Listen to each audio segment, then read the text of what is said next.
प्रणाम जय Jinendra. Welcome to the 57th class of Tirthankar Charitra. और ये क्लास में हम अरनाथ भगवान के जीवन चरित्र को हम आगे देखेंगे। पर पहले लेट्स स्टार्ट विद मंगलाचरण।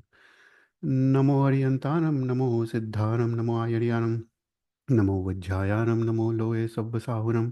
ऐसो पंच नमुक्कारो सब पाव परासनो मंगलानं च सव्यसिं परमं हवै मंगलम। राग द्वेष विजेतारम ज्ञातारं विश्ववस्तुना शक्रपूज्यगिरामेशं तीर्थे संश्रुतिमानये पन्नगे च सुरेन्द्रे च कौशिके पादसंस्कृशि निर्विशेषमनस्काय श्रीवीरस्वामिने नमः। अज्ञानां तिमिरान्धानां ज्ञानजननीशलाकया नेत्रमुन्मिलितं येन तस्मै श्रीगुरवे नमः। प्रणाम चेतल भाई। प्रणाम। तो प्रणाम जय जिनेन्द्र। तो हम लोग एक टॉपिक के बारे में देख रहे थे। जीव जब अपने मरण स्थान से उत्पत्ति स्थान में जाता है तो क्या क्या उसके पीछे तत्व क्या है। तो हमने काफ़ी सारे टॉपिक के बारे में देखा। सबसे पहले हमने देखा कि जीव एक गति से दूसरे गति कैसे जाता है। तो उसमें रजु गति वक्र गति आदि के बारे में देखा। फिर उसके बाद हमने देखा कि जीव जीव जब उत्पत्ति स्थान में पहुंचता है तब वो अपनी 6 पर्याप्तियों को पूर्ण करता है। तो 6 पर्याप्तियों के बारे में देखा। और फिर उसके बाद हमने 10 प्राण के बारे में देखा। पर्याप्ति कारण है और प्राण उसका कार्य है, मतलब पर्याप्ति के कारण प्राण उत्पन्न होते हैं। तो 10 प्राण के बारे में काफ़ी डिटेल में देखा। उसके बाद 5 प्रकार के शरीर के बारे में देखा। इंद्रिय के बारे में भी डिटेल में देखा। उसके बाद हमने आयुष्य कर्म नाम कर्म और गोत्र कर्म के बारे में देखा। राइट। आयुष्य कर्म के हिसाब से नाम कर्म और गोत्र कर्म उदय में आता है। तो जीव जब एक गति से दूसरी गति जाता है, ये 3 कर्म मुख्य है जो काम करते हैं। तो जीव को कैसी गति मिलती है, कैसी जाति मिलती है, कैसा शरीर मिलता है, कैसा अंगोपांग मिलता है, राइट, ये सब जो नक्की करता है वो है नाम कर्म। और कैसा उसको गोत्र मिलता है वो नक्की करता है गोत्र कर्म। तो ये 3 कर्म के बारे में काफ़ी डिटेल में देखा। फिर उसके बाद हमने लास्ट क्लास में एक और टॉपिक स्टार्ट किया था, वो उसका नाम था दंडक। तो दंडक एक अद्भुत शास्त्र है। वो 48 गाथा का गत्सार मुनि ने रचित एक शास्त्र शास्त्र है। ये दंडक में हमने जो भी अभी तक पढ़ा, जो भी हमने सीखा, उसका विस्तार किया गया है, उसको फर्दर एक्सप्लेन किया गया है। तो दंडक क्या है, हम ब्रीफली उसको रिवाइज कर लेते हैं। कि जीव जो है, जो अपना आत्मा है, वो शुद्ध है, निर्मल है, निराकार है, निरंजन है। और वो अनंत ज्ञान दर्शन चारित्र और वीर्य वाला आत्मा है। पर वो जब कर्म के बंध से जब बंधित होता है तो उसको एक सजा प्राप्त होती है। तो उसको दंड कहते हैं। राइट। तो उसको 4 गति में जो परिभ्रमण करना पड़ता है, ये 4 गतियों को दंडक कहते हैं। तो यहाँ पे गत्सार मुनि ने क्या किया है, ये जो 4 गति है उसको 24 गतियों में डिवाइड किया गया है। तो मनुष्य गति, तिर्यंच गति, देव गति और नारक गति। तो ऐसे जो 4 गति है उसको 24 गतियों में डिवाइड किया गया है। तो उसको डिटेल में हमको समझ आए। तो ये 24 गतियाँ कौन सी है। तो सबसे पहले हमने देखा कि जो नरक गति है उसका एक दंडक है। राइट। तो जीव जब उत्पत्ति स्थान, जब वो नरक में उत्पन्न होता है, तो सातों सात पृथ्वी में से कोई भी पृथ्वी में, नरक की 7 पृथ्वियाँ, रत्न प्रभा, शर्करा प्रभा, वालुका प्रभा, पंख प्रभा, धूम प्रभा, तम प्रभा और महातम प्रभा। तो इसमें से कोई भी एक भूमि में जो उत्पन्न होता है तो वो नारकी होता है। तो वो नरक के जीव का एक दंडक है। दंडक मतलब गति। तो नरक के जीवों का एक गति। फिर उसके बाद तिर्यंश जो गति है उसको 9 दंडकों में डिवाइड किया गया है। राइट। तो सबसे पहले जो स्थावर जीव है उसके 5 दंडक है। पृथ्वी काय गति, अपकाय, तेवकाय, वावकाय और वनस्पति काय। राइट। ये सब स्थावर के 5 गति, 5 दंडक। उसके बाद जो विकलेंद्रिय है, विकलेंद्रिय मतलब बेइंद्रिय, तेंद्रिय और चौरिंद्रिय, उसके 3 दंडक। राइट। बेइंद्रिय का एक दंडक, तेइंद्रिय का एक दंडक और चौरिंद्रिय का एक दंडक। और जो पंचेंद्रिय तिर्यंच है उसका एक दंडक। तो तिर्यंच गति को 9 गतियों में डिवाइड किया गया है। 5 स्थावर, 3 विकलेंद्रिय और एक गर्भज तिर्यंच। उसके बाद मनुष्य गति को एक दंडक है। राइट। जो मनुष्य गति है वो एक दंडक है। और उसके बाद जो देवताओं की गति है उसको 13 दंडक में डिवाइड किया गया है। तो हमको पता है देवता जो होते हैं वो अधोलोक में भी होते हैं, मध्यलोक में भी होते हैं और ऊर्ध्वलोक में भी होते हैं। जो अधोलोक में जो देवता होते हैं, जो प्रथम जो रत्नप्रभा नारकी है, रत्नप्रभा नारकी में 10 भुवनपति के देवता है। इसमें असुर कुमार, नाग कुमार, रत्न कुमार, अग्नि कुमार, उद्वती कुमार, फिर परमाधामी देवता, तो ऐसे करके 10 भुवनपति के देवता है जो अधोलोक में है। तो 10 भुवनपति के देवता का 10 दंडक है। ओके, हर एक का एक एक दंडक है। फिर उसके बाद मध्यलोक में जो व्यंतर और व्यान व्यंतर देवता है वो उनका एक दंडक है। ओके, तो 10 भुवनपति का 10 दंडक, व्यंतर और व्यान व्यंतर का एक दंडक। और उसके बाद जो ज्योतिष के देवता है वो भी मध्यलोक में है, राइट।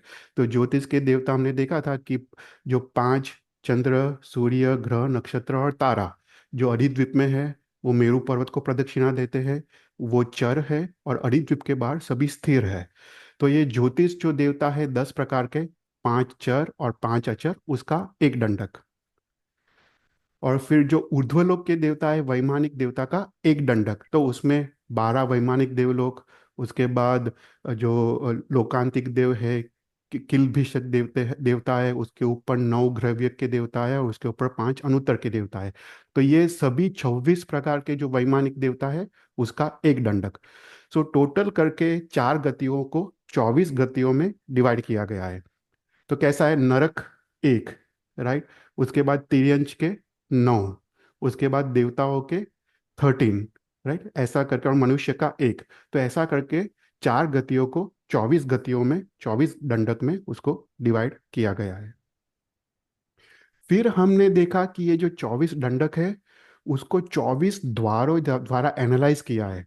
तो हमको इतना सारा नॉलेज, इतना सारा डिटेल्स हमको ये दंडक शास्त्र द्वारा प्राप्त होता है कि ये 24 गतियों को 24 द्वारों द्वारा एनालाइज किया है।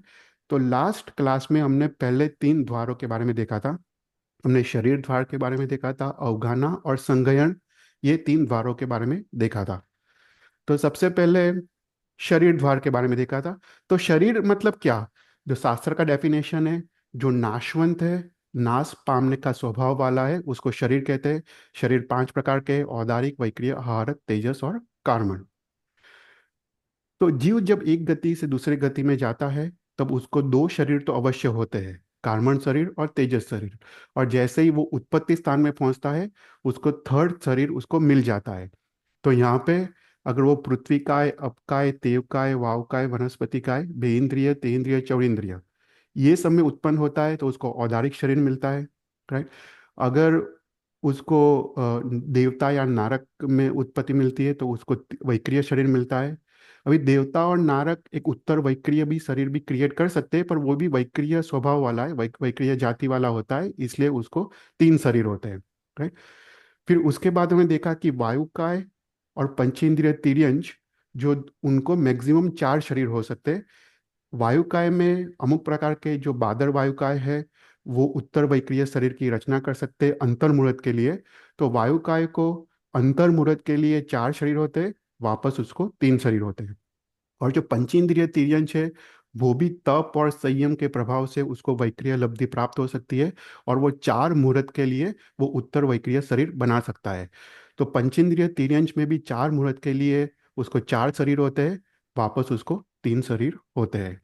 और एक मनुष्य एक अकेला दंडक है जिसमें मैक्सिमम 5 शरीर उसको हो सकते हैं। तो तेजस कार्बन तो होता है, औदारिक शरीर भी उसका खुद का होता है।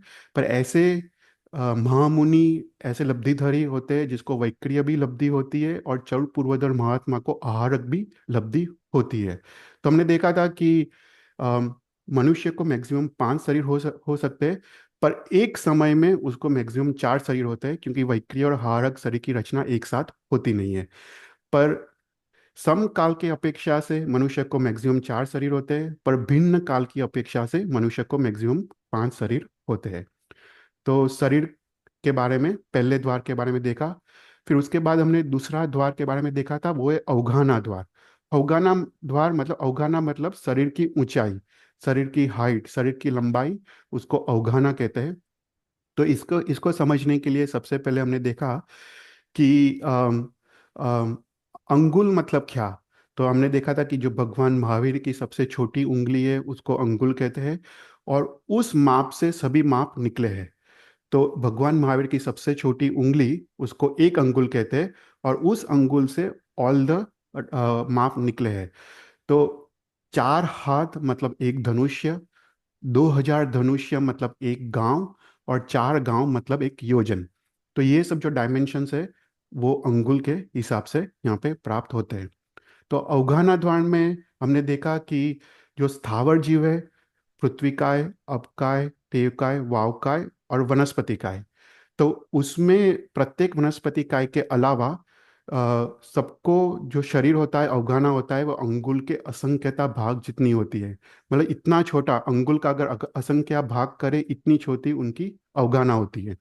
तो इसमें भी सबसे छोटी जो अवगाहना होती है वो सूक्ष्म वनस्पति काय, जो सूक्ष्म निगोद के जीव है, वो सबसे छोटे होते हैं।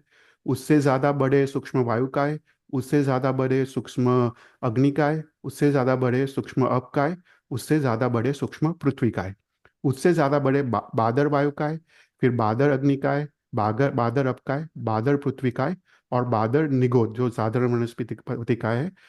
तो ये सबका जो उत्कृष्ट अवगाना है वो अंगुल के असंख्यता भाग जितना है, राइट। पर जो वनस्पति काय में जो प्रत्येक वनस्पति काय है, प्रत्येक मतलब जो हम भिंडी है, कारेला है, जो भी एक एक शरीर में एक जीव उसको प्रत्येक कहते हैं। तो उसका जो अवगाना है वो 1000 योजन से अधिक है। तो ये 24 दंडकों में सबसे ज्यादा ऊंचाई जिसकी है वो है प्रत्येक वनस्पति काय के। ये जो अधिद्वीप के बाहर जो भी द्वीप समुद्र है, उसमें जो अंतिम द्वीप समुद्र है वो स्वयंभू रमण समुद्र है। उसमें जो कमर आदि उगते हैं, उसकी जो समुद्र की ऊंडाई है वो 1000 योजन जितनी होती है। तो वो अपना स्टेम पूरा पानी के अंदर 1000 योजन तक जमीन के अंदर उसका स्टेम होता है। तो ये जो लोटसेस जो खिलते हैं स्वयंभू रमण समुद्र में, वो 1000 योजन प्लस उसकी अवगाहना होती है। फिर उसके बाद हमने नारकी के बारे में देखा था कि 7 प्रकार की नारकी है। तो उसमें रत्न प्रभा से लेके लास्ट तम प्रभा तक, महातम प्रभा तक, जो नारकी के जो जीव है उसका जो अवगाहना है वो इंक्रीज होते जाता है। तो हमने इसका ज्योग्राफी जब देखा था कि रत्न प्रभा में 13 प्रतर है, सरकरा प्रभा में 11 प्रतर है, वालुका प्रभा में 9 प्रतर है, ऐसा करके तम प्रभा में 1 प्रतर है। तो उसमें जो सबसे ऊपर वाली नारकी है रत्न प्रभा, उसमें जो सबसे जो हाइट होती है नारकी के जीवों की वो 3 हाथ है। और जैसे जैसे प्रतर नीचे की तरफ जाती है, ऐसे ऐसे नारकी के जीवों की हाइट इंक्रीज होते जाती है, राइट। तो सबसे जो पहला नरक है उसमें जो पहली प्रतर है, उसमें नारकी को जीव की हाइट 3 3 हाथ है। और ऐसा करते करते करते जो 7वीं जो नारकी है, उसमें जो मैक्सिमम जो नारकी के जीव की हाइट है वो है 500 धनुष्य। फिर हमने देखा था कि एक प्रतर में जो भी नारकी है के जीव है वो सबकी अवगाहना एक ही होती है, एक समान ही होती है। पर दूसरे प्रतर में उनकी हाइट इंक्रीज होती है, पर जो भी नारकी के जीव एक प्रतर में है सबकी हाइट एक समान होती है। तो नारकी के जीवों की सबसे कम अवगाहना 3 हाथ है, और सबसे मैक्सिमम अवगाहना 7वीं नरक में 500 धनुष्य की है। फिर उसके बाद देवगति के बारे में देखा था। तो देवगति में जो भुवनपति के 10 दंडक है, व्यंतर का एक दंडक और ज्योतिष का एक दंडक, और वैमानिक के फर्स्ट, सेकंड, थर्ड और फोर्थ देवलोक तक मैक्सिमम जो अवगाहना है वो 7 हाथ की है। तो ये सभी जो देवलोक के देव है उसकी अवगाहना 7 हाथ है। फिर जैसे जैसे ऊपर के देवलोक में जाते जाते ऐसे ऐसे शरीर की हाइट कम होते जाती है। तो 5वें देवलोक में 6 हाथ, 6th देवलोक में 5 हाथ, ऐसे करके 12th देवलोक में 3 हाथ। फिर उसके ऊपर 9 ग्रेवियक में, फर्स्ट ग्रेवियक में 3 हाथ, 9th ग्रेवियक में 2 हाथ, फिर 4 अनुत्तर में 2 हाथ। और जो बीच में जो सर्वार सिद्ध विमान है सबसे ऊंचा वाला देवलोक, उसमें जो देवलोक का जो देव का हाइट है वो है 1 हाथ। तो देवलोक का उत्कृष्ट अवगाना 7 हाथ है, और सबसे कम जो अवगाना है वो है 1 हाथ। फिर उसके बाद हमने अवगाना तिर्यंच के बारे में देखा था। तो तिर्यंच में जो पंचेंद्रिय तिर्यंच है, उसमें जो पंचेंद्रिय तिर्यंच भी अनेक प्रकार के हैं। जलचर है, खेचर है, ऊर्ध्व परिसर पे और भुज परिसर पे। जलचर मतलब पानी के जीव, उसमें जो स्वयंभू समुद्र में जो माछले हैं अरिद्वीप के बाहर, वो मैक्सिमम अवगाना 1000 योजन के है। देखो, 1 योजन मतलब 8 माइल्स। तो ये जो माछले हैं वो तुम सोचो, 8000 माइल्स इतने बड़े माछले हैं स्वयंभू रमण समुद्र में। फिर खेचर मतलब पक्षी, उसका मैक्सिमम जो अवगाना है वो 9 धनुष्य। वो ये सब भी अरिद्वीप के बाहर है। फिर जो उड़ परिसर मतलब सांप, उसकी मैक्सिमम अवगाना 1000 योजन से। और भुज परिसर मतलब गाय मंकीस वो सब, उसकी मैक्सिमम अवगाना 9 हाथ की है। देखो, अरिद्वीप के बाहर तिर्यंच का तो जन्म होता है, पंचीन तिर्यंच का, पर अरिद्वीप के बाहर मनुष्य का जन्म नहीं होता है। तो ये सभी जो उत्कृष्ट अवगाना है पंचेंद्रिय तिर्यंच की, ये सभी अरिद्वीप के बाहर की है। फिर उसके बाद हमने मनुष्य के बारे में देखा था कि मनुष्य में जो अवसर्पिणी काल में जो प्रथम आरा है, उसमें जो युगलिक मनुष्य है, और उसके बाद देवकुरु और उत्तर कुरुक्षेत्र में भी प्रथम आरा चल रहा है। तो मनुष्य की मैक्सिमम हाइट 3 गांव की है। फिर उसके बाद सेकंड आरा में उसकी हाइट 2 गांव होती है। फिर थर्ड आरा में स्टार्टिंग में, आरा के स्टार्टिंग में उसकी हाइट 1 गांव होती है। आरा के मिडल में उसकी हाइट 800 धनुष की होती है। और आरा के एंड में, थर्ड आरा के एंड में उसकी हाइट 500 धनुष की होती है। तो जैसे आदिनाथ भगवान थर्ड आरे के एंड में हुए, तो उनकी हाइट कितनी थी? 500 धनुष्य। पर मनुष्य की मैक्सिमम हाइट प्रथम आरे में 3 गांव की होती है। 3 गांव मतलब हमने देखा था, 4 गांव मतलब 1 योजन। तो 1 योजन से 3/4 ऑफ द योजन उसकी हाइट, मतलब 8 माइल्स का 3/4 करो तो क्लोज टू 6 माइल्स जितनी हाइट होती है मनुष्य की प्रथम आरे में। राइट। फिर उसके बाद जो फिफ्थ आरा है, उसमें मैक्सिमम हाइट 7 हाथ की होती है, और सिक्स्थ आरा है, उसमें मनुष्य की हाइट 2 हाथ की होती है। तो मनुष्य की उत्कृष्ट अवगाना कितनी है? 3 गांव की। और सबसे कम अवगाना छठे आरे में 2 हाथ की है। फिर उसके बाद हमने बेइंद्रिय, तेइंद्रिय और चौरिंद्रिय के बारे में देखा था। तो बेइंद्रिय में हरिद्वीप के बाहर जो शंख होते हैं, उसकी मैक्सिमम जो अवगाना है वो 12 योजन्स की। फिर तेइंद्रिय, ये भी हरिद्वीप के बाहर जो खान खजूरे होते हैं, उसकी मैक्सिमम अवगाना 3 गांव की होती है। और जो चौरिंद्रिय जो भमरे होते हैं, वो भी हरिद्वीप के बाहर, उसकी मैक्सिमम अवगाना 1 योजन की होती है। तो यहाँ पे पूरा उसको समराइज किया है। जो स्थावर जीव है, राइट, उसकी अवगाना अंगुल के असंख्य भाग जितनी। वनस्पति काय में, प्रत्येक वनस्पति काय में 1000 योजन प्लस। बेइंद्रिय में जो शंख है, उसकी मैक्सिमम अवगाना 12 योजन। तेइंद्रिय की 3 गांव। चौरिंद्रिय की 1 योजन। और गर्भज तिर्यंच की 1000 योजन्स। तो ये सभी बेइंद्रिय, तेइंद्रिय, चौरिंद्रिय और गर्भज तिर्यंच, ये सब अरिद्वीप के बाहर है। मनुष्य की मैक्सिमम अवगाना 3 गांव। और जगन्य हमने देखा था 2 हाथ। भुवनपति, व्यंतर, ज्योतिष और वैमानिक मैक्सिमम जो शरीर की हाइट होती है वो 7 हाथ। और वैमानिक में जो सबसे कम सर्वाश्रित विमान में हाइट होती है वो है 1 हाथ। और नारक की हमने देखा था कि सबसे कम अवगाना 3 हाथ, और सबसे ज्यादा जो अवगाना है वो 500 धनुष्य की। Right? फिर हमने देखा था कि अ, तिर्यंच है, नरक है, और वायुकाय के जीव है। वो उत्तर वैक्रीय शरीर की भी रचना कर सकते हैं। तो उसकी अवगाहना की भी हमने बात की थी कि नारक जो है वो जब उत्तर वैक्रीय शरीर की रचना करते हैं, वो अपने मैक्सिमम शरीर से डबल कर सकते हैं, और वो भी अंतर्मुहूर्त के लिए। फिर तिर्यंच है, उनका जो उत्तर वैक्रीय शरीर की रचना करते हैं वो मैक्सिमम अवगाहना 900 योजन की है। वो 4 मुहूर्त के लिए कर सकते हैं। मनुष्य जो उत्तर वैक्रीय शरीर की रचना करता है वो सबसे ज्यादा होती है, 1 लाख योजन से अधिक। तो वो भी 4 मुहूर्त के लिए कर सकता है। और देवता जो उत्तर वैक्रीय शरीर की रचना करते हैं वो है 1 लाख योजन। वो 15 दिन के लिए मैक्सिमम कर सकते हैं।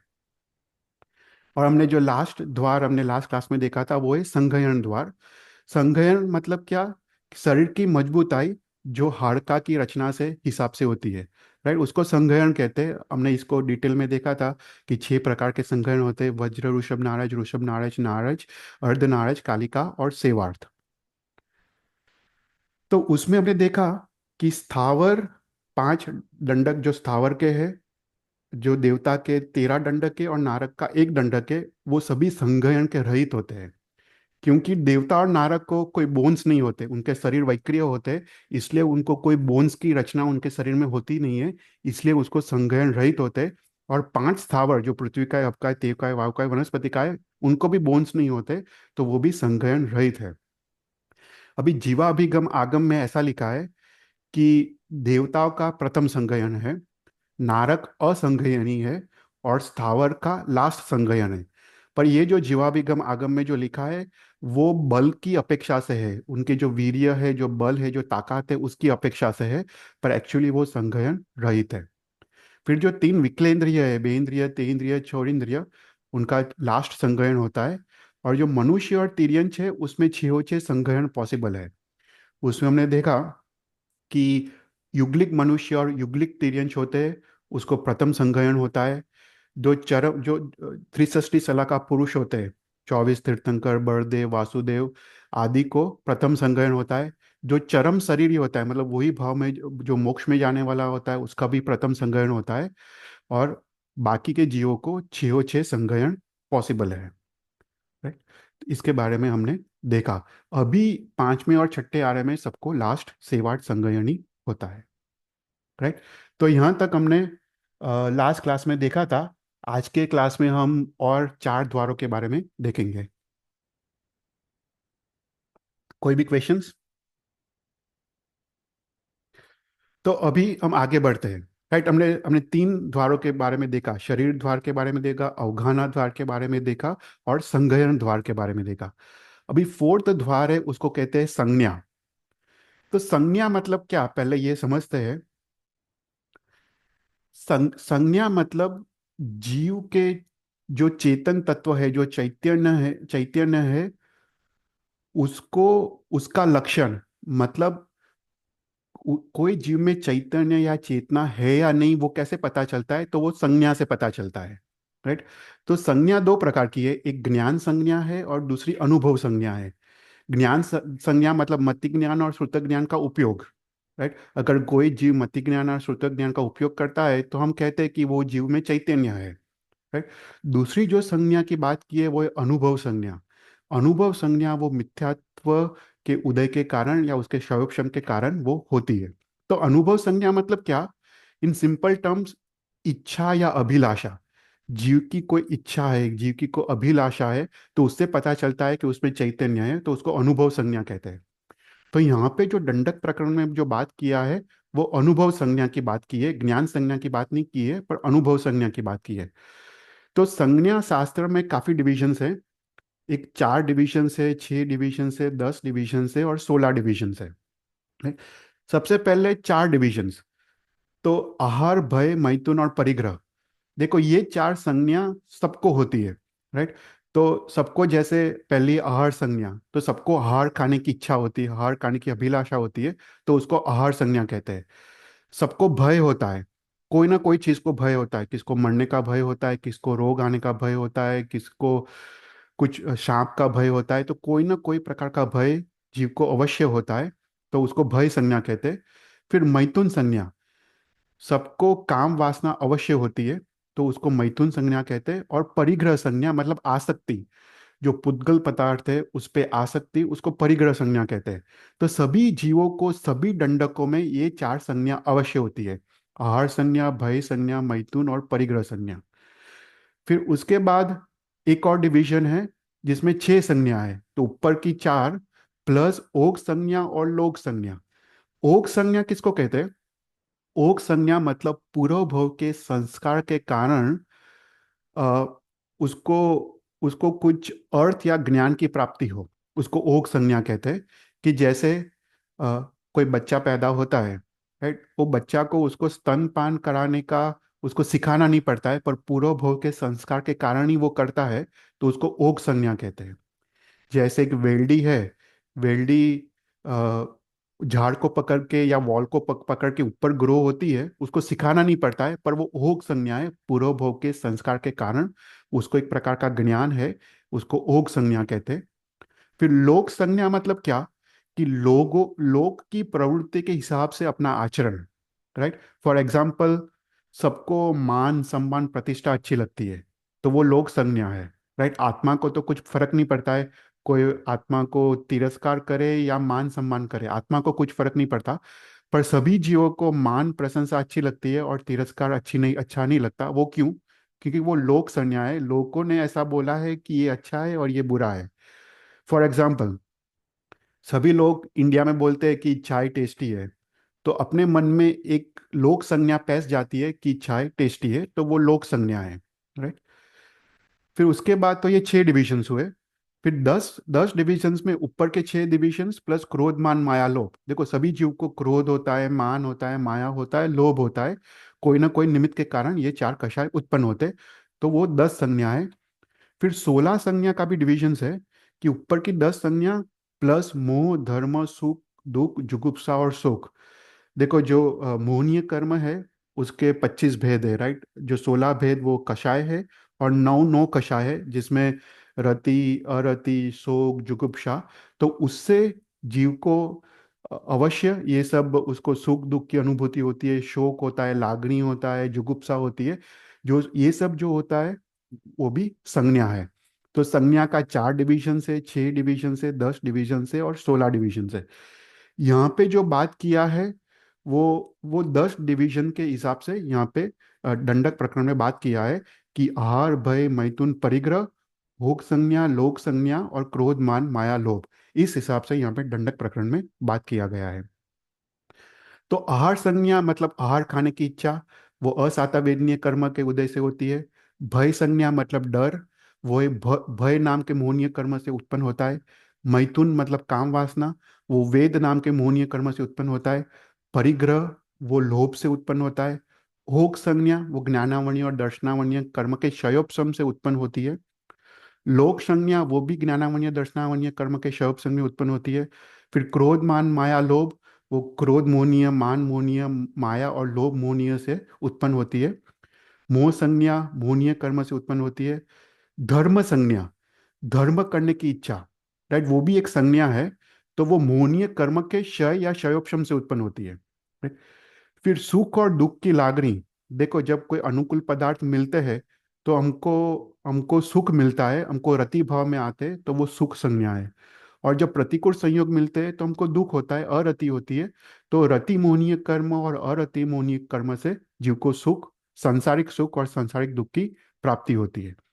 जुगुप्सा मतलब कंटाला नफरत तिरस्कार, ऐसा जो भाव आता है वो जुगुप्सा मोहनीय कर्म के उदय से होता है।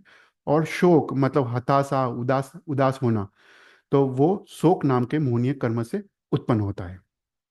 राइट। अभी हम समझते हैं। तो हमने संज्ञा क्या है, हमको हमने वो जाना। अभी कौन से दंडक में कौन सी संज्ञा होती है। तो सबसे पहले तो ये समझना चाहिए कि सभी जो 10 प्रकार की संज्ञा है वो सभी दंडकों में अवश्य होती है। मात्र मनुष्य में 7वें गुणस्थानक के बाद जब जीव शपथ श्रेणी में जाता है तो वो क्रोध मान माया लोभ को वो नाश करता है।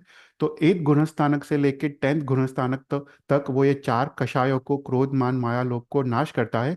और 12th गुणस्थानक में जब वो सहयोगी केवली बनता है तब वो संज्ञा रहित बनता है। राइट। तो मनुष्य में 12th गुणस्थानक में जीव संज्ञा के रहित है। पर बाकी सभी दंडकों में 24 के 24 दंडकों में ये सभी 10 10 संज्ञा जीव को अवश्य होती है। किसी को ज्यादा होती है, किसी को अल्प होती है। तो अभी इसको समझते हैं। सबसे पहले नारक को लेते हैं। तो नारक का जीव कैसा है? उसके सबसे ज्यादा उसको भय और क्रोध संज्ञा होती है। देखो नारक का जीव कंटिन्यूस भय में रहता है और उसको दूसरे के प्रति वैरभाव होता है, इसलिए क्रोध होता है। तो नारक के जीवों को सबसे ज्यादा भय और क्रोध संज्ञा होती है, बाकी सब संज्ञा अल्प होती है। फिर तिर्यंच का जीव ले ले। तिर्यंच का जीव को सबसे ज्यादा आहार संज्ञा होती है, उसको खाने की इच्छा होती है। तुम तिर्यंच को कितना भी खाना दो, उसको सबसे ज्यादा क्या अच्छा लगता है? खाना। तो तिर्यंच को खाने की मतलब आहार संज्ञा होती है, और माया संज्ञा ये तिर्यंच को जीवों को सबसे ज्यादा होती है, बाकी सब संज्ञा अल्प होती है। मनुष्य को अपने को सबसे ज्यादा क्या अच्छा लगता है? मैथुन क्रिया और मान, अपना ईगो। मनुष्य को सबसे ज्यादा क्या होता है? मान कषाय होता है। तो मनुष्य को मुख्यत्वे मैथुन और मान संज्ञा होती है, बाकी संज्ञा अल्प होती है। और देवताओं को मुख्य परिग्रह और लोभ संज्ञा। देखो देवताओं में ऐसा होता है कि एक दूसरे से ईर्ष्या करते हैं, एक दूसरे को प्रभुत्व को सहन नहीं कर पाते, इसलिए एक देवता दूसरे देवता के साथ युद्ध करता है। तो उनको सबसे ज्यादा परिग्रह और लोभ संज्ञा होती है। राइट। तो ये चार चार गति में ये संज्ञा प्रबल होती है, बाकी संज्ञा होती है पर वो अल्प होती है। पर ये तो सब पंचेंद्रिय जीव की बात है। पंचेंद्रिय जीव में संज्ञा हमको स्पष्ट दिखाई देती है, पर शास्त्र कहता है कि एकेंद्रिय जीव में भी ये सभी संज्ञा होती है, वो अस्पष्ट रूप से होती है। तो यहाँ पे शास्त्र में एग्जाम्पल दिया है कि जैसे झाड़ है, वनस्पति है, उसको हम पानी डालें, उसको हम मैन्योर डालें, तो वो ग्रो होता है, उसको पोषण मिलता है, तो वो दिखाता है कि वनस्पति को आहार संज्ञा है। फिर ऐसे वनस्पति है जैसे टच मी नॉट प्लांट, उसको हम जैसे टच करते हैं वो संकोच होता है उसको, तो उसको वो भय संज्ञा है।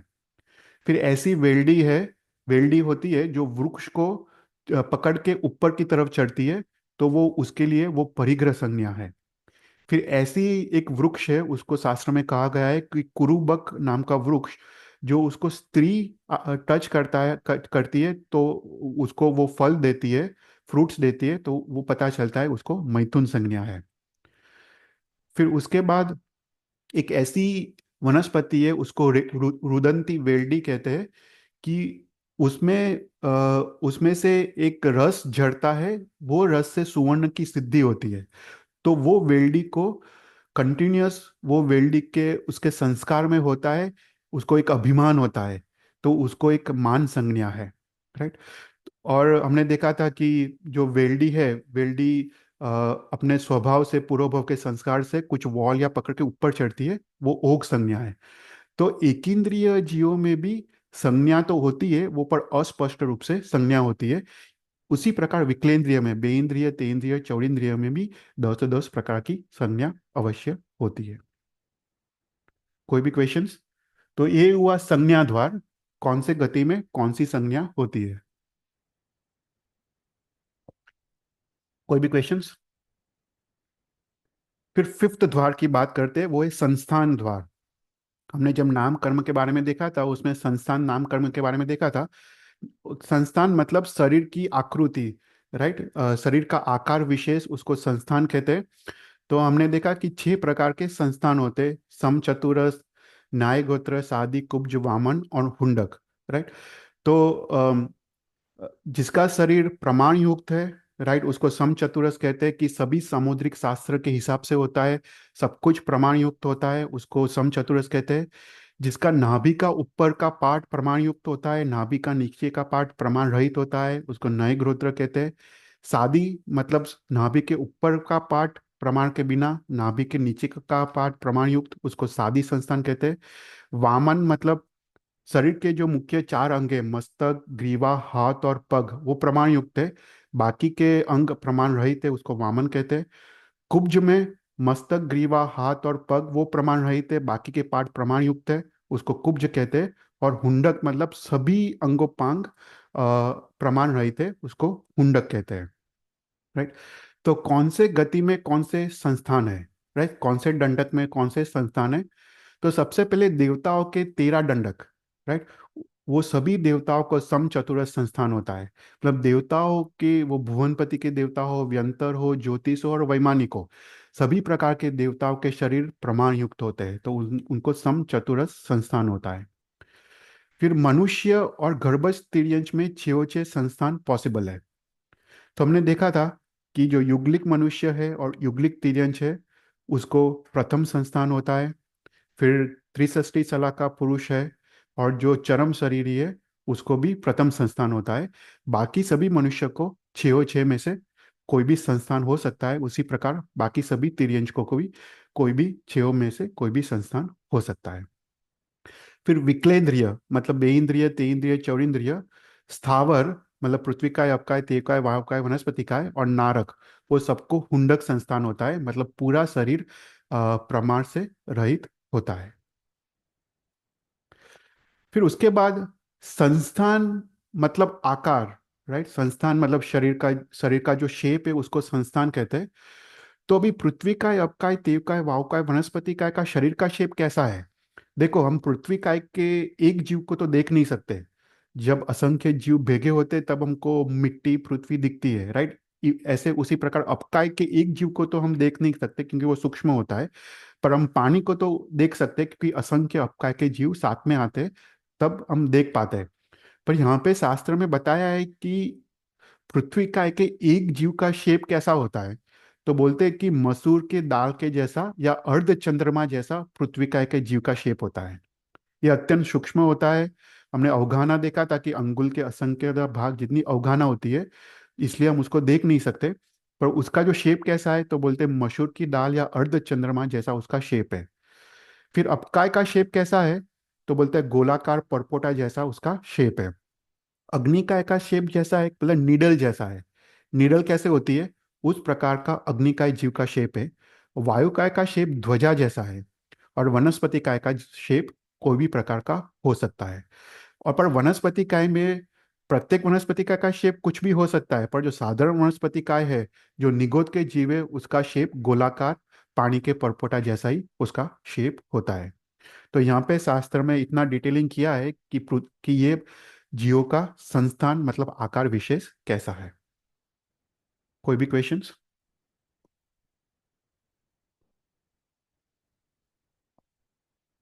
तो 5 द्वार हुए। अभी सिक्स्थ द्वार। सिक्स्थ द्वार सिंपल है, कषाय द्वार। कषाय क्रोध मान माया लोभ। तो ये 4 कषाय सभी दंडक में सभी जीवों को अवश्य होते हैं। मात्र जो शपथ श्रेणी में होते हैं, 8 गुणस्थानक से 10th गुणस्थानक जब चढ़ते हैं, वो ये चारों कषाय को नाश करते हैं। और सहयोगी केवली में एक भी कषाय होता नहीं है।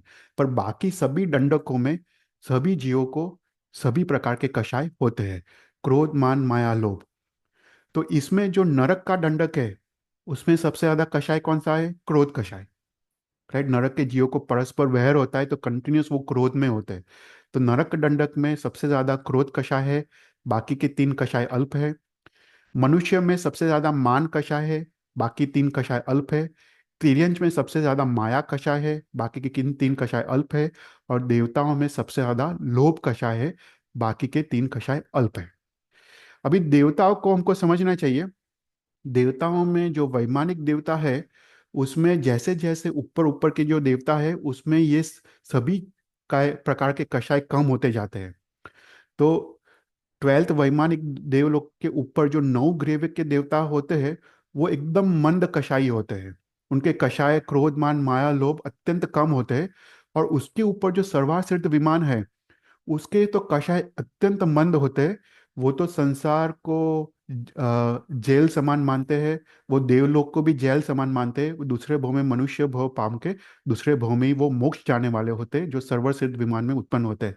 तो वो पूरा जिंदगी वो ध्यान में, जो उनका आयुष्य होता है 33 सागरोपम का, वो पूरा आयुष्य वो ध्यान में, तत्व के चिंतन में पूरा उनका टाइम वहाँ पे वो पसार करते हैं। पर अत्यंत वैरागी जीव होते हैं। मतलब ऊपर ऊपर के देवलोक में कषाय अत्यंत कम होते हैं। और मनुष्य में भी 4th गुणस्थानक के ऊपर 5th 6th 7th अप्रमद दशा में कषाय अत्यंत मंद हो जाते हैं। कोई भी क्वेश्चंस? तो ये हुआ कषाय द्वार। उसके बाद 7th हम लेते हैं, वो है लेशिया द्वार। देखो, लेशिया हमने सीखा है, काफी सुना है। पर हमारा लेशिया का एक अंडरस्टैंडिंग अभी एक एक प्रॉपरली अभी हमने उसको समझा नहीं है। तो लेशिया मतलब क्या? देखो, इसको हम समझते हैं कि जीव को जब कोई भी निमित्त मिलता है, तो वो क्रोध मान माया लोभ करता है।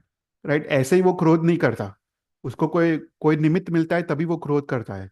तो जीव निमित्तवासी है। जब भी जिस प्रकार का निमित्त मिलता है, उस प्रकार का कषाय वो करता है। क्रोध मान माया लोभ।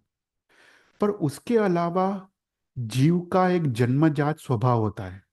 देखो, हम कहते हैं कि कोई जीव अत्यंत शांत है, अत्यंत उदार है। कोई जीव उग्र है। कोई जीव क्रूर है। कोई कोई जीव धैर्यवान है। कोई जीव चंचल है। राइट, वो उसका एक जीव का एक खुद का एक स्वभाव भी होता है। तो ये स्वभाव को लेशिया कहते हैं। दो चीज अलग है। जीव का जो जन्मजात जो स्वभाव है, उसको लेशिया कहते हैं। तो लेशिया एक कारण है, कषाय वो कार्य है। जिस प्रकार की लेशिया होती है, उस प्रकार के कषाय की तीव्रता से वो कषाय उत्पन्न होता है, कषाय का उदय होता है। तो लेशिया कारण है, कषाय वो कार्य है। अगेन, कषाय वो कारण है और कर्मबंध वो कार्य है। तो लेशिया के कारण कषाय होते हैं, और कषाय के कारण कर्मबंध होते हैं। राइट, तो इसको लेशिया कहते हैं।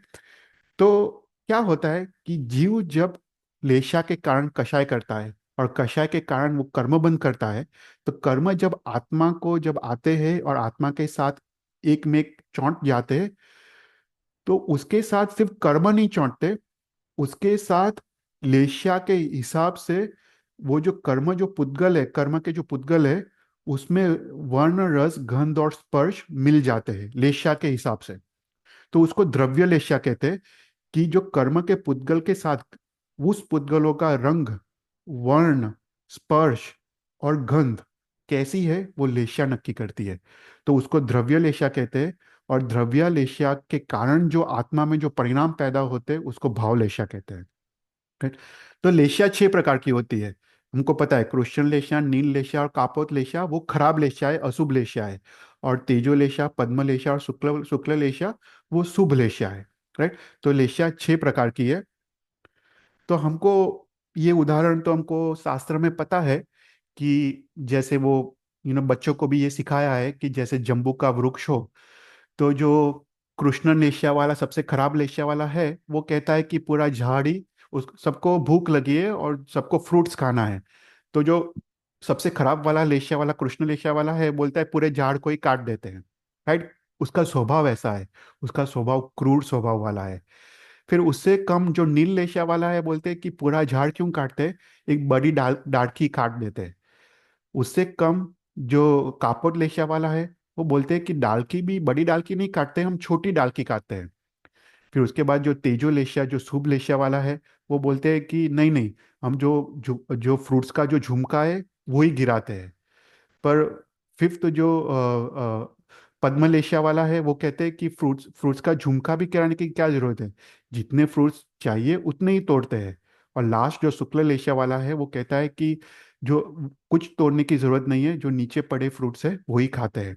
तो सबका जो आत्मा का परिणाम है वो शुभ होते जाता है। तो यहाँ पे शास्त्र में दूसरा एग्जाम्पल दिया है समझने के लिए, कि जैसे कोई चोर है, चोर गांव में जाते हैं लूटने के लिए। तो सबसे पहला लेशिया वाला कहता है कि गांव में सभी आदमियों को, सभी मनुष्यों को और सभी एनिमल्स को मार डालते हैं, उनको सिर्फ धन चाहिए, सिर्फ लूटना है। पर कहता है कि सबको मार डालते हैं। दूसरा आदमी कहते हैं कि नहीं नहीं, एनिमल्स को मारने की क्या जरूरत है, सिर्फ मनुष्य को मारते मारते हैं। तीसरा आदमी कहता है कि मनुष्य को क्यों मारने का, मात्र पुरुषों को मारते हैं, स्त्री और बच्चों को छोड़ देते हैं। फिर फोर्थ लेशावरा कहता है कि पुरुषों को भी क्यों मारने का, जो पुरुष शस्त्रधारी है उसको ही मारते हैं। फिफ्थ लेशावाला कहता है कि शस्त्रधारी पुरुषों को भी क्यों मारने का, जो अपने पे अटैक करते उसको ही मारते हैं। और सिक्स्थ वाला कहता है कि किसी को मारने की जरूरत नहीं है, हम सिर्फ जो धन लेने आए वो लेके चले जाते हैं। राइट। तो इसको लेशा कहते हैं कि जीव का एक स्वभाव है। तो यहाँ पे कहते हैं कि जो कर्म पुद्गल जो आत्मा में आते हैं, राइट, उसके साथ वर्ण गंध रस और स्पर्श जो लेशिया है वो पुद्गल पे ऐड होती है, वो भी पुद्गल स्वरूप है। जो जैसे कृष्ण लेशिया है, तो वो काला रंग, अति दुर्गंध, अति कड़वा रस और अति कठोर स्पर्श वाला पुद्गल वो कर्म को वो कंबाइन होके आत्मा पे लगता है। जो नील लेशिया है वो ग्रेश कलर के पुद्गल होते हैं। उसका दुर्गंध कम होती है, उसका रस और कड़वा कम होता है, और स्पर्श भी कम कठोर होता है। तो ऐसे पुद्गल नील लेशिया वाले को चौंट के आत्मा पे लगते हैं। कारपोद लेशिया वाले का कलर ब्लू होता है, उसका दुर्गंध आदि रस आदि कम होते जाता है। ऐसा करते करते जो शुक्ल लेशिया वाला है, जो अति शुभ भाव वाला है, उसका जो पुद्गल का कलर है वो सफेद है, उसका गंध अति सुगंधी है, रस अति मीठा है और स्पर्श अति कोमल है। राइट। तो ऐसे करके कर्म पुद्गल पे लेशा के पुद्गल चौंट जाते हैं और आत्मा के साथ एक मिक हो जाते हैं। तो अभी देखते हैं कि कौन से दंडक में कौन सी लेशा होती है। राइट। तो सबसे पहले पृथ्वी काय, अपकाय, वनस्पति काय, 10 भुवनपति के दंडक और व्यंतर, उसमें में प्रथम के 4 लेशिया होती है, कृष्ण, नील, कापोट या तेजोलेशिया। अभी एक चीज हमको समझना है यहाँ पे, कि जो मनुष्य और तिर्यंच है उसमें जो लेशिया है वो एवरी अंतर मुहूर्त बदलते जाती है। मतलब अंतर मुहूर्त में वो लेशिया अवश्य चेंज होगी, अगर कृष्ण लेशिया है तो नील लेशिया होगी, अंतर मुहूर्त के बाद वापस नील से कृष्ण लेशिया हो जाएगी। तो मनुष्य और तिर्यंज को एवरी अंतर्मुहूर्त लेशिया अवश्य चेंज होगी, पर जो देवता और नारक है उसकी लेशिया भव पर्यंत सेम ही रहेगी। नारक के जीव को जो लेशिया है वो पूरे भव में सेम रहेगी, उसी प्रकार देवताओं की जो लेशिया है पूरे भव में चेंज चेंज नहीं होगी, पूरे भव में सेम रहेगी। पर तिर्यंच और मनुष्य ऐसे जीव है जिसको एवरी अंतर्मुहूर्त लेशिया अवश्य चेंज होगी। तो उसमें पृथ्वी काय, अपकाय, वनस्पति काय, भुवनपति और व्यंतर, उसमें से जीव को कृष्ण लेशिया, नील लेशिया, कापोत लेशिया, वो तीन अशुभ लेशिया और एक तेजो लेशिया, तो ये चार लेशिया संभव है। फिर अग्निकाय, वायुकाय, तीन विकलेंद्रिय, बेंद्रिय, तेरीय, चौंद्रिय, और नारक में कृष्ण लेशिया, नील लेशिया और कापोल लेशिया, ये सभी दंडकों में, ये छह दंडकों में मात्र अशुभ लेशिया होती है। तिर्यंच और मनुष्य को छह छह लेशिया पॉसिबल है। ज्योतिष देवता को मात्र तेजोलेशिया होती है। वैमानिक देवलोक में तेजोलेशिया, पद्मलेशिया और शुक्ललेशिया होती है। तो इसको हम समझते हैं कि सबसे पहले नारक का लेते हैं। तो नारक में जो प्रथम नारक है रत्नप्रभा, सेकंड नारकी है शर्करा प्रभा, और थर्ड नारकी में तीन सागरों पम से कम आयुष्य वाले देवताओं को कापोतलेशा होती है। सबसे कम अशुभ लेशा वो कापोतलेशा है। तो फर्स्ट, सेकंड और थर्ड नरक में थ्री सागरों पंप्स तक के आयुष्य वाले नारकी के जीवों को कापोटलेशा होती है। फिर उसके नीचे थर्ड, फोर्थ और फिफ्थ, उसमें 10 सागरोपम तक जो नारकी के जीव है उसको और खराब लेशिया, उसको नील लेशिया होती है। और उसके बाद 10 सागरोपम के आयुष्य से अधिक जो नारकी के जीव है उसको सबको कृष्ण लेशिया होती है। तो नारकी के जो प्रथम नरक है सबसे ऊपर वाला, उसको कापोट लेशिया, फिर जैसे नीचे नीचे नीचे जाते हैं ऐसे नील लेशिया, जैसे और नीचे जाते हैं सातवीं नरक में कृष्ण लेशिया होती है। अभी वैमानिक देवलोक, वैमानिक देवलोक में प्रथम के दो देवलोक को तेजोलेशिया होती है। फिर थ्री, फोर्थ और फिफ्थ देवलोक में उनको पद्मलेशिया होती है। और सिक्स्थ देवलोक से ऊपर सर्वाश्रित विमान तक उनको कंटिन्यूस शुक्ल लेशिया होती है। फिर ज्योतिष के देव को तेजोलेशिया होती है। फिर बाकी के जो भुवनपति, व्यंतर और व्यान व्यंतर है उस उनको ये चार में से कोई भी पॉसिबल है, कृष्णलेशिया, नीललेशिया, कापोटलेशिया या तेजोलेशिया। पर यहाँ पे समझना है कि ये चार में से जो भी लेशिया उनको होती है वो भव पर्यंत सेम की सेम लेशिया रहती है। क्योंकि देवताओं को नारक की लेशिया वो भव पर्यंत होती है, वो चेंज नहीं होती। तो अगर कोई भुवनपति देवता को अगर तेजो लेशिया है तो भव पर्यंत तेजो लेशिया रहेगी। उसको अगर कापोट लेशिया है तो भव पर्यंत कापोत लेशिया रहेगी। पर भुवनपति और व्यंतर के देवताओं को चारों चार लेशिया संभव है। कोई भी क्वेश्चंस? तो गुणस्थानक के हिसाब से लेशिया, तो प्रथम के छह गुणस्थानक में जो जीव होते हैं उसको छह छह लेशिया पॉसिबल है। सेवंत गुणस्थानक में तेजो, पद्म या शुक्ल, ये तीन शुभ लेशिया ही होती है। पर यहाँ पे समझना है सेवंत गुणस्थानक तो मात्र मनुष्य को होता है। और सेवंत गुणस्थानक में एवरी अंतर्मुहूर्त लेशिया बदलती है, राइट, मनुष्य को। तो वो तेजो से पद्म जाता है, पद्म से शुक्ल जाता है, वापस अंतर्मुहूर्त में शुक्ल से पद्म जाएगा। पर एवरी अंतर्मुहूर्त तो लेशिया अवश्य बदलेगी। पर सेवन गुणस्थानक में मात्र तीन लेशिया होती है। फिर जब सपक श्रेणी मारते हैं, शपक श्रेणी के बाद अंतर्मुहूर्त में लेशा बदलती नहीं है। तपक श्रेणी से 13th गुणस्थानक तक इवन केवली भगवंत को भी शुक्ल लेशा होती है। लेशा तो अवश्य होती है केवली भगवंत को, उनको सहयोगी केवली में शुक्ल लेशा होती है। मात्र 14 गुणस्थानक में वो लेशा के रहित होते हैं। ओके। तो ये लेशा का द्वार हुआ। और लास्ट 8th द्वार हम कवर करते हैं, वो इंद्रिय द्वार है। वो सिंपल है, राइट। इंद्रिय, इंद्रिय किसको कहते हैं हमने इसकी डेफिनेशन देखी थी।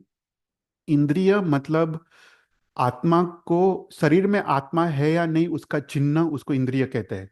जैसे रस, स्पर्श, चक्षु, किसी का भी उपयोग करते हैं उसका मतलब अपने शरीर में आत्मा है। तो इंद्रिय का अर्थ है कि आत्मा का चिन्ह, उसको इंद्रिय कहते हैं। तो हमने इंद्रिय का टॉपिक में काफी डिटेल में देखा था। इंद्रिय द्रव्य इंद्रिय है, भाव इंद्रिय है, राइट, वो सब हमने काफी डिटेल में देखा था। अभी कौन से दंडक में कौन सी इंद्रिय है, काफी सिंपल है। पांच स्थावर में एक इंद्रिय है, राइट, पृथ्वी काय, अपकाय, तेवकाय, वावकाय, वनस्पति काय, सब में एक इंद्रिय है, वो स्पर्शेंद्रिय है। बे इंद्रिय में स्पर्श और रस इंद्रिय है। तेन्द्रिय में तीन इंद्रिय है, स्पर्श, रस और घ्राण, राइट, सुगंध। चौरिंद्रिय में चार इंद्रिय है, स्पर्श, रस, घ्राण और चक्षु। और गर्भज तिर्यंच, गर्भज मनुष्य, देवताओं के सभी दंडक और नारक के सभी दंडक में पांच इंद्रियां है। तो ऐसा करके इंद्रिय द्वार का यहाँ पे वर्णन किया गया है। तो यहाँ पे टोटल हमने 24 द्वारों में से 8 द्वार के बारे में देखा, राइट।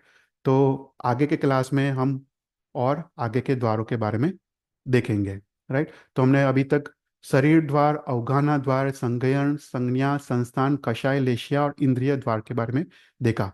नेक्स्ट क्लास में हम समुद्घाट द्वार से हम आगे देखेंगे। कोई भी क्वेश्चंस?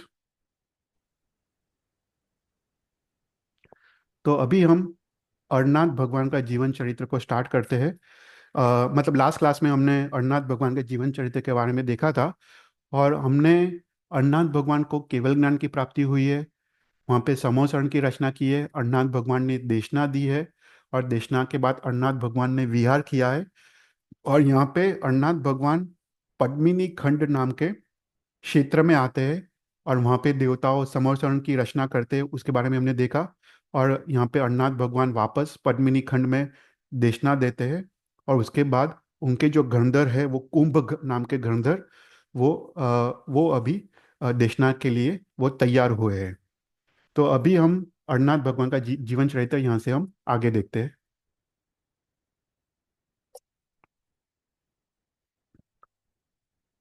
तो यहाँ पे एक स्टोरी, एक नए स्टोरी की यहाँ पे एक शुरुआत होती है। वो बहुत ही इंटरेस्टिंग स्टोरी है। A certain dwarf who had come to hear the Dharma sat down, and the sage Sagardutt did Vandan to Gandhar Kumbh and said, Hey Bhagwan, by the nature of Sansar, all creatures are afflicted by pain. I am especially afflicted by pain, since there is not an atom of comfort. By my wife Jinmati, I had a daughter, Priyadarshana, who excelled Devi in the beauty. She attained an unusual skill in the arts and rich adolescence, distinguished by wealth of beauty and cleverness. I was troubled because I did not see any suitable husband for her, and Jinmati asked me, Why are you anxious? I am worried, fair lady, because I did not find anywhere a suitable husband for our daughter, though I am searching for him. Jinmati said, You must find the best of husband, someone for whom we will feel no regret. After this conversation, I went to Bazaar and saw Rushabdat, a wealthy trader who had come from Tamralipti. Because of the same religion, we had a friendly conversation about business and news and so on, like old friends. One day he came to my house for some reason and looked at my daughter Priyadarshana for a long time. He asked me, Whose daughter is she? And I replied, She is my daughter. Why do you look at her for such a long time? Rishabh said, I have a son named Virbhadra, grown up, well behaved. He surpasses Kandarp in beauty, Kavi Sukra in skill in poetry, Vachaspati in eloquence, Vardhaki in skill in crafts, and Huhu in singing, Bharat in drama, and Narad in sports. He changes his form like a dev. What is the use of saying more? There is no art which he does not know as well as the creator. I have not seen a girl suitable for him, but this girl, whom I have seen after a long time, is suitable for him. I said, This daughter of mine is very expert in arts. For a long time, I have been worried about a suitable husband. By a favorable fate, this meeting of ours has happened, and it's a very good thing. At last, let our children be united as bride and groom. Delighted to find suitable daughter-in-law, he went to his own city and sent Virbhadra with large procession of friends and relatives. When I saw Virbhadra, I felt great satisfaction because I saw that his beauty and his virtues agreed with his father's description. On an auspicious day, Virbhadra married my daughter Priyadarshana. He stayed for a few days and went to his own city with his wife. For a wise person, do not stay in the house of in-laws. One day I heard that Virbhadra had deserted my daughter in last hour of the night while she was asleep, and had gone somewhere else alone. A certain dwarf brought me the news just now and did not tell me why. Please explain me, भगवान. Right? वो कुंभकर्ण को पूछता है. Thus informed by Sagardutt, Kumbhkardhar, an ocean of compassion, said, "Your son-in-law thought I am well versed in arts and many skills. All this is without results, from lack of opportunity to demonstrate. I am restrained here in this city. I am compatible man like a frog in a well. If I remain here, I will now go to other cities and show my merits." He thus left his wife. By means of Vidya, he made himself dark complexioned. He wandered at will in villages, cities, like a Vidyadhar, showing his superiority in all the arts and crafts. Priyadarshana took leave of her in-laws and went to her father's house, as living elsewhere without husband is not suitable for a high-born woman. One day, Veerbhadra went in his wandering to a city called Ratnapur, ruled by the king Ratnakhara. He sat down in the shop of Seth Sankh, who had a wealth of virtues, and was asked, "Where are you from?" Veerbhadra replied, "I left my own home in Tamralipti and have come here in course of wandering." Seth Sankh said, "Going to a foreign country like that was not well done by you." With these words, Seth Sankh took him to his house like his own son and fed him affectionately and said, you are a son to me, to whom no son was born." Veerbhadra said politely, "Though I left my father's house, I have come to another father's house. I am a son of your in religion." Then he lived pleasantly in the house of Seth Sangh, making townsmen astonished by his skills in arts and crafts.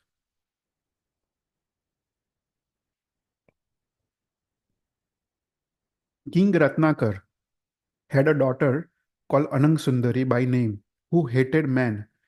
Vinayavati, the daughter of Seth Sangh, went to visit her daily.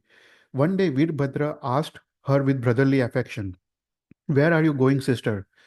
And Vinayavati told him how it was.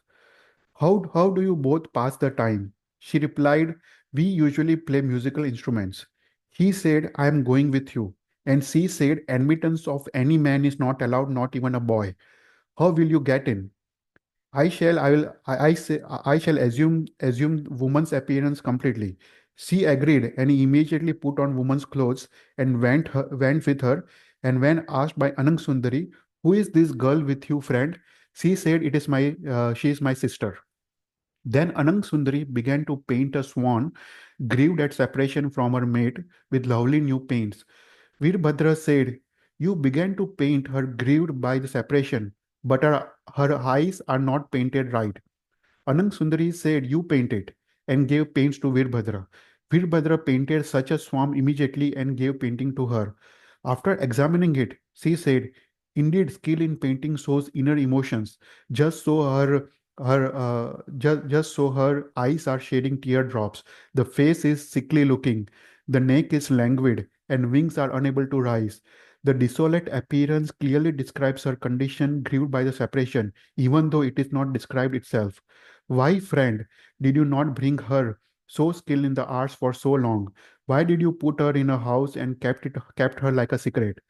Veerbhadra said, "My sister did not bring me from fear of our elders. There is no reason. There is no other reason."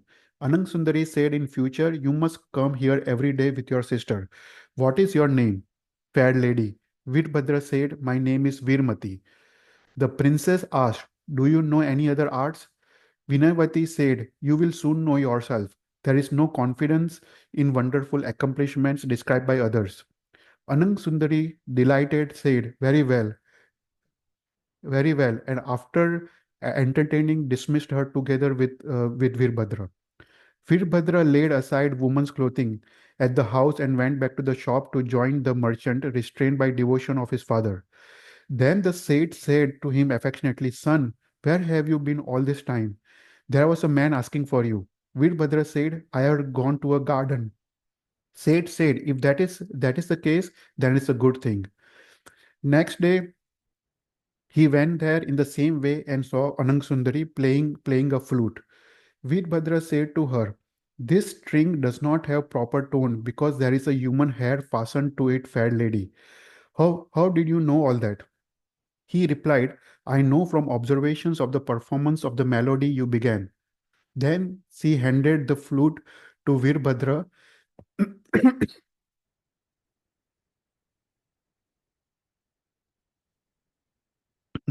Then she handed the flute to Virbhadra, and he, knowing the truth, unfastened the string immediately. He drew out the human hair from its center like an arrow from the heart and showed it to her, astonishing. Um, then he replaced the string and fastened it again on the neck and played the flute, surpassing Tumbara in skills. He produced notes with very clear intervals in a stream and tans and kutans and distinct Vijay kutans. He developed a flute, a melody with soft sounds and like a nectar to the ears. Anang Sundari and her retinue, experiencing great joy, stood as if painted in a picture, caught by the song. When he heard the song of the flute, the princess reflected, such as accomplished person is hard even to find for the devs. Moreover, my birth is useless without her. एक minute.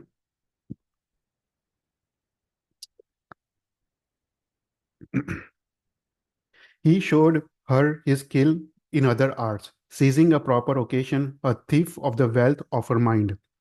Veerbhadra perceived that Anang Sundari was in love with him and one day said to the Seth Sank, following Vinaymati, I have gone every day to Anang Sundari, distinguished as a woman. Do not fear that I shall do anything that will discredit you. Rather, it will be an honor for you. If the king wishes to give you his daughter for me, you must not consent at first. There is no honor when there is great insistence. The sage said, you will know the best, superior in intelligence. But one thing we will say, your own welfare must be observed. Veerbhadra said, do not worry, father. Soon you will see your son's creditable conduct with the successful results. Son, you know the best, and Seth was silent. Then there was a rumor in King Ratnakhara's council. A young man from Tarnavlipti had come to the house of Seth Sank. He distinguishes himself daily in the city with various arts. Because he comes from a foreign country, his family is not known, but his appearance indicates that he comes from a well born family. Then King thought, the young man is like Kamdev in beauty, of good habits, of good appearance, and ocean of arts, intelligent. If he suitable pleases my daughter as a husband, there is no fault on the part of creator arranging a suitable alliance. Veerbhadra said to Anang Sundari privately, why are you averse to the pleasure in such entirety, friend? Anang Sundari replied, who does not like pleasure? However, a husband suitable for myself, well born, is hard to find. Better a river without water than one filled with sea monsters. Better a house entirely empty than one filled with thieves. Better a garden without trees than one with poisonous trees. Better a woman unmarried, though young and beautiful, than one mortified by an ignorant, low-born husband. For a long time, I have not seen a suitable husband friend. Why should I be an object of ridicule by choosing a husband with very few attainments? Veerbhadra said, do not say, there is no husband superior suitable for me. This earth is full of jewels. Shall I find a suitable husband for you this very day? Anang Sundari said, do you tear out my tongue by giving hope, or are you lying? If you are speaking the truth, show me a suitable husband, that my arts, my youth, my beauty, etc., may be satisfied. After this speech of hers, Virpadra disclosed his own form, and she said, you are my husband. He said, very well, there must be no gossip. In the future, I shall not come here. You must inform the king, so he will say urgently to Seth Anang Sundari should be given to Virbhadra. She agreed, and Virbhadra went to his house. She summoned her mother at once and said, for a long time I have been only a source of worry to my parents, like an arrow in the breast. For a lack of suitable husband, mother, I have discovered a husband suitable because of his own arts, beauty, and so on. Virbhadra, the son of Seth Sank, give me to him this very day. Then inform my father that he may ask Seth Sank for him for me. Delighted at this speech, the queen went and said to the king, Fortunately, you are to be congratulated today on finding a suitable husband for your daughter. The son of Seth Sangh, a young man named Virbhadra, has been discovered by Anang Sundari herself as a husband suitable for her. The king said to me, considering this matter, you have come with this news like a wishing gem. Indeed, our daughter showed perseverance and cleverness in discovering a husband, since such a husband was chosen after she had waited for so long. Summoned at once by the king, Seth Sunk, accompanied by many merchant friends, came there and bowed to the king. Then a king said to Seth Sunk, a certain young man has come to your house from Tamilipti. He is reported to be proficient in the ocean of all the arts, possessing unique beauty and grace, and eligible from the number of good qualities. Sung said, the people know about his merits. The king asked, is he subject to your command? Seth Sung said, Master, why do you say this? To him alone all the people are subject, won by his own merits. The king replied, take Anang Sundari for him this very day, Seth. At last, let the union of these two suited to each other take place. The Seth said, you are our master, we are your subjects, to be protected. Alliance and friendship are considered only between equals only. The king said, do you refuse me indirectly? Obey by command at once and without hesitation. Respecting the king's command, Sank went home and told Virbhadra all about king's command. Then Anang Sundari and Virbhadra wedding was celebrated with great magnificence at a auspicious moment, at an auspicious day. Their delight in each other increased from day by day. Teaching her Jain Dharma, Virbhadra made her a Shavika. May the union of good in the world result in joy in the next world also. He himself painted an image of Aryan Paramatma and Chaturvid Sangh on canvas and gave it to her and enlightened her. One day Virbhadra thought, she appears devoted to me, but there is no certainty in this life. Stability of woman is fickle by nature. After these reflections, agreeable, he said to Anang Sundari, dearest, nothing is dear to me than you. Nevertheless, I am going to leave you and go to my own country, since my parents, pained by my long separation from me, must be very unhappy. I shall go and visit them. You stay here, fair lady. I shall return quickly. I cannot endure to stay any place else without you. Turning pale, she said, that is well said by you. At mere hearing of this, my life wishes to depart. It is evident you are hard hearted, since you are able to say that. If I were like you, I will be able to hear it. At this, Virbhadra said, do not be angry, dear. I will also take you with me. Then Virbhadra asked the king for permission to go to his own country with Anang Sundari. Reluctantly, the king allowed Virbhadra to live with his wife, for whom the separation of daughter and son in law is hard to bear. Then they set out by water, embarked on a ship. Travel by the land or sea route is the same for the bold. The boat started propelled by a favorable wind. When the ship covered certain distance, a great wind blew like a wind at the end of the world, very terrifying, and lifted the boat like an elephant, lifting a buckle of a straw. After being lifted up repeatedly and tossing about for 3 days, it crashed on a rock, splitting the ship. Anang Sundari reached one of the planks, tossed up and down by the waves like a hunsi. After 4 nights, Anang Sundari reached the shore covered by the woods. Because of separation from family, separation from husband, destruction of the ship, the loss of money, loss of food, pounding by waves, miserable from hunger and thirst, like a water animal out of water, she had fallen as if unconscious and was seen by a young Hindu sadhu by compassionate and sympathetic eyes. He took her to the ashram.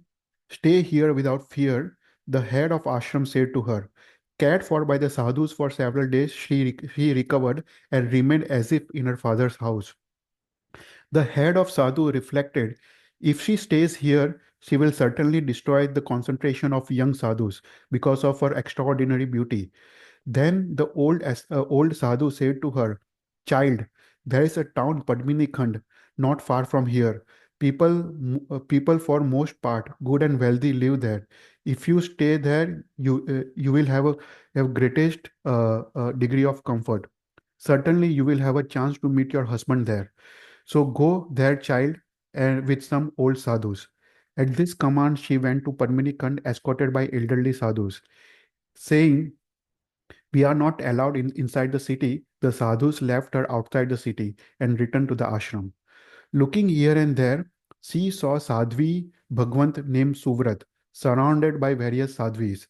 She remembered this has been shown by the husband painted on the canvas, husband who painted on the canvas with his own hand. Remembering this, she approached quickly and did the Vandan to Sadhvi Suvrat and other Sadhvi Bhagwans. Praise the Derasars of Sinhaladvip, she said to Sadhvi Suvrat with folded hands. Suvrat, Suvrat said, "Have you come from Sinhaladvipa? And why are you alone? I shall tell everything when I am safe." And Sadhvi Surat went with her to Upashray quickly. She she was seen there by your daughter Priyadarshana. ये कंदर कुंभ कह रहे. She was seen there by your daughter Priyadarshana. She took her entire story. She told the entire story to Sadhvi Shruvat and Priyadarshana. Everything, the arts, etc., fits Virbhadra, fat lady. What complexion was he? Dark. Priyadarshana said to her, "The complexion alone does not fit my husband Virbhadra, high-born lady." The head sadhvi said, "Priyadarshana is your sister in religion, devoted to the practice of religion. Stay with her, child." So, advised by Suvrat, Anang Sundari stayed there with a great affection shown her by Priyadarshana. Now Virbhadra also clung a plank when the ship was broken and was pounded by waves. On the seventh day, he was seen by Vidyadhar chief named Rati Vallabha and was taken atop to Mount Vaidhatya. Childless himself, he presented him to his wife Mandana as a son with great joy. Questioned by them, he told the story of his own wife's fall into the ocean from the beginning and said, "Father, I was snatched from the ocean like the mouth of Yam by you, but I do not know how Anang Sundari fares." Rati Vallabh used his Vidya called Abhogini and tells your both the wives, Anang Sundari and Priya Darshana, are in the Upashray of Suvrat Sadhvi in the city called Padminikand, practicing dharma like sisters. At the good news about both his wives, he breathes as if sprinkled with nectar on his body. At the very time that he was taken out of the ocean, his vidya was removed that had made him dark complexion, and then he has resumed his fair natural complexion. Rati Vallabh married his daughter Ratnaprabha from another's wife to him. He announced that his name is Buddhadasa and enjoyed happiness with Ratnaprabha. One day he saw Vidyadhar going in the crowd and asked his wife, "Where are you going in a hurry?" She replied, "Vidyadhars are hurrying to do a jatra of Saraswati Pratima on the mountain." After hearing this, he, a Shravak, wise, climbed the peak of Mount Vaidhyadya with her. Then he did Vandan and Puja to the Pratima of Saraswata Aryans devotedly, and Ratnaprabha danced, sang, etc. He said, lying to her, "This Bhagwan is new to me, since I live in Siyakalp, and we have another Bhagwan as our family deity." She said, "Aryant is God of gods, omniscient, Keval Gnani, by whom all faults, rag, etc. have been conquered, worshipped by the three worlds, telling only the truth as they are Bhagwan. Aryant is the only Bhagwan. Brahma, Vishnu, Maheshwar, etc. are not Bhagwans. Brahma, Vishnu, etc. cause people to fall in the whirlpool of ocean of existence, wearing rosaries, etc., indicating their own mithyatva. As the two amuse themselves with various amusements, immersed in the ocean of pleasure, a certain length of time passed. One day, during the last parara of night, he said, "Dear Ratnaprabha, after a long time, we are going to amuse ourselves pleasantly today by going to the southern half of Bharat.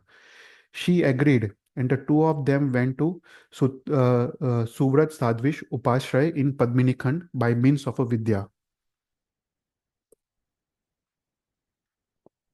Stopping at the door of Upashray, Veerbhadra said to her, "You stay here, right here, until I return." When these words, with these words, he went nearby. Alone, separated from him, she began to cry aloud. Such is the nature of woman. Hearing the sound, the head Sadhvi, a river of compassion herself, opened the door and saw her. The head Sadhvi said, "Child, who are you, and where are you from? How is it you are alone, and why are you crying?" She bowed and said, "I have come here with my husband from Vidyadhya. My husband just went nearby, and there was a delay for him to return back. He cannot endure an hour without me. I fear something wrong has happened for his wrong delay, and now I am distressed. Now I cannot hold on to my life." Suvraj said to her compassionately, "Do not be afraid, devoted wife. Remain comfortably here in the Upashray until your husband comes." Thus, advised by Sadhvi, she entered the Upashray. When Veerbhadra, from a far away distance, had seen his wife enter the Upashray, he went away. Assuming the form of dwarf at will, he wandered about the city for amusement and fascinated the citizens' minds, showing various arts. He delighted King Ishan Chandra exceedingly, for even the art, for even one art would fascinate the mind, to say nothing of all the arts. Ratnaprabha was asked by Anang Sundari and Priyadarshana, "Who is your husband and what is he like?" She said the husband is a native of Sinhalkalp, fair, a depository of all the arts, named Buddhadasa, a smara in beauty. Priyadarshana said, "My husband agrees with that description exactly, except the living in Sinhalkalpa and the name Buddhadasa." Anang Sundari said, "The color, the living, and Sinhalkalpa and the name Buddhadasa differ from my husband." They remained in the Upashraya like three sisters, devoted to tap and swadhyay, not receiving any news of her husbands. The fictitious dwarf saw his wives daily and was delighted with their good behavior. One day there was a rumor in King Isan Chandra's council that in the city in Upashray of Sadhvi Suvrat there are three beautiful young women, noble, purifying the earth like three jewels, based among good wives, but no man is able to make them speak. The fictitious dwarf said, "I shall make them speak in turn.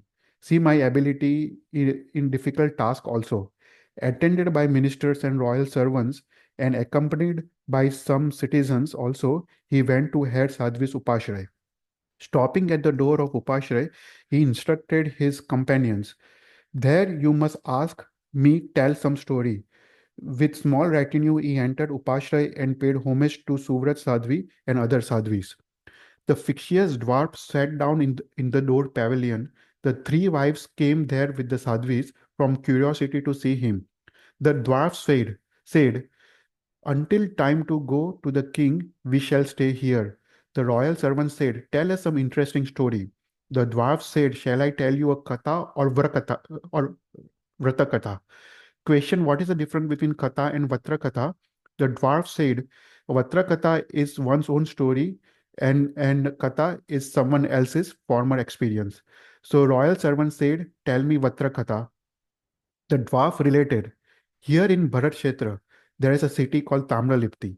A merchant Rishabdatt with very excellent qualities live there.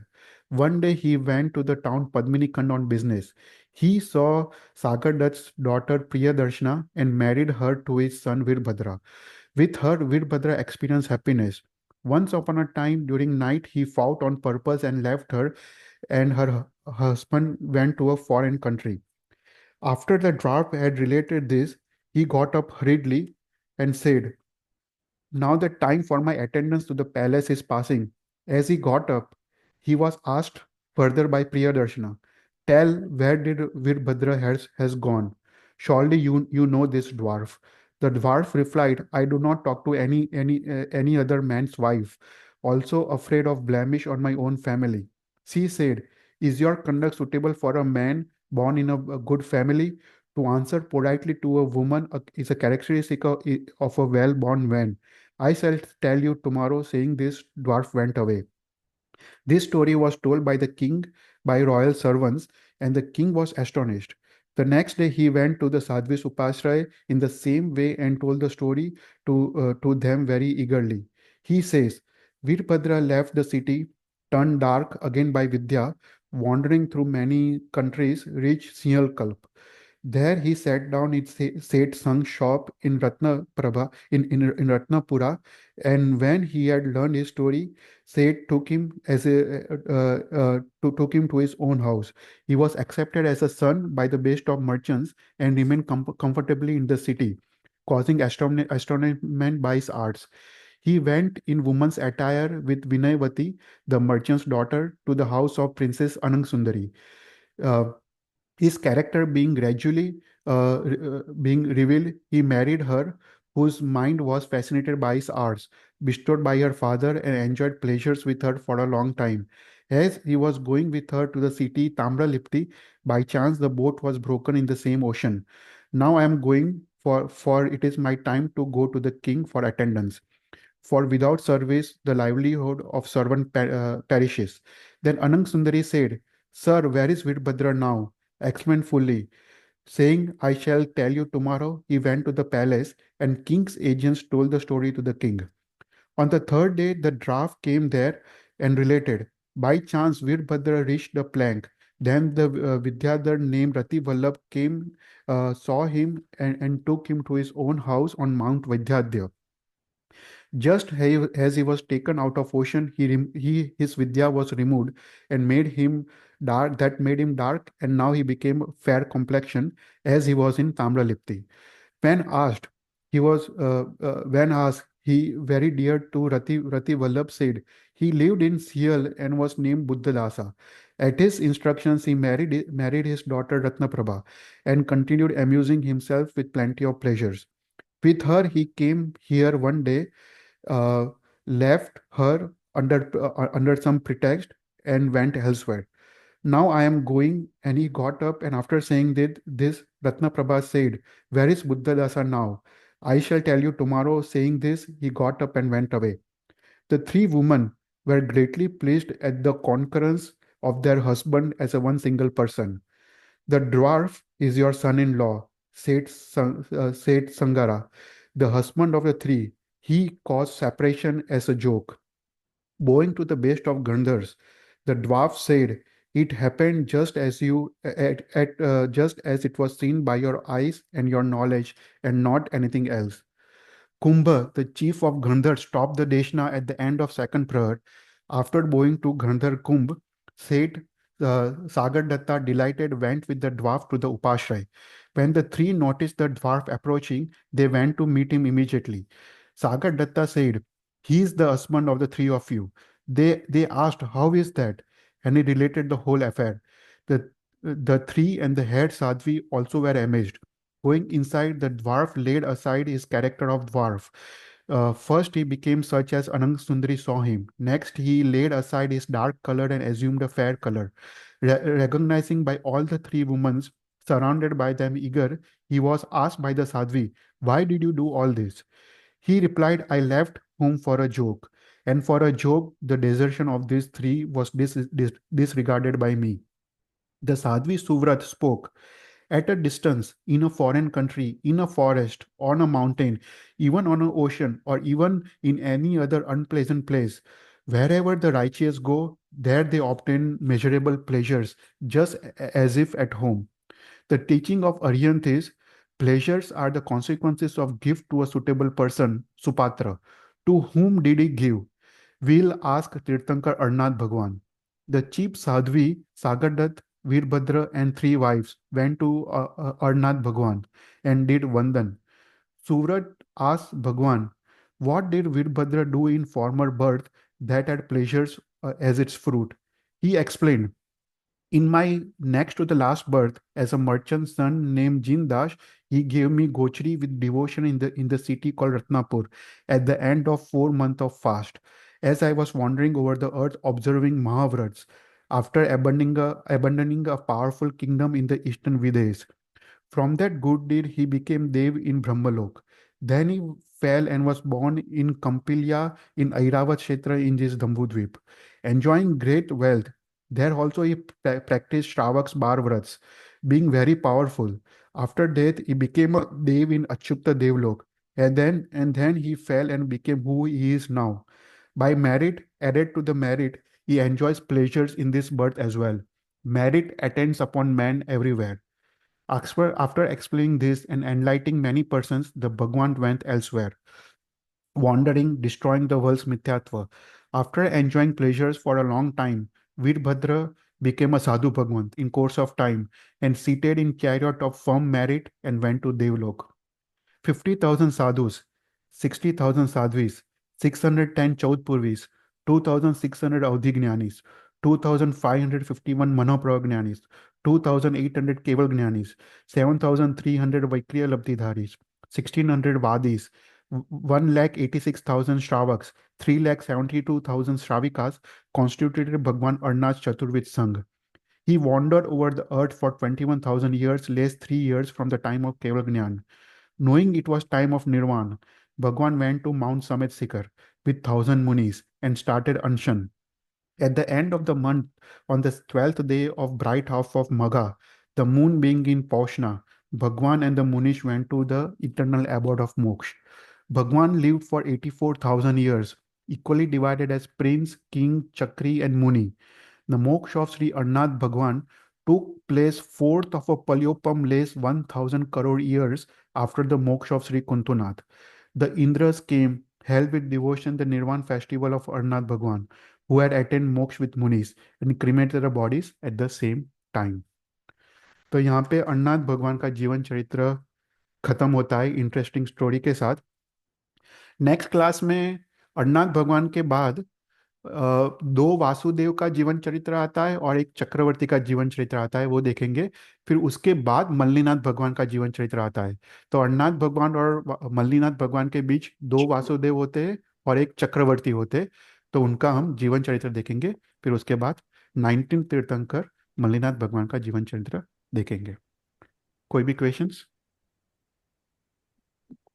जय Jinendra, thank you Chetan भाई. Thank you. जय जिनेन्द्र ચેતરભાઈ, thank you very much. Thank you sir. जय और जिनेन्द्र. मंगलाचरण thank करीन you. अपने अपने फिनिश प्रणाम करें. चेतन भाई.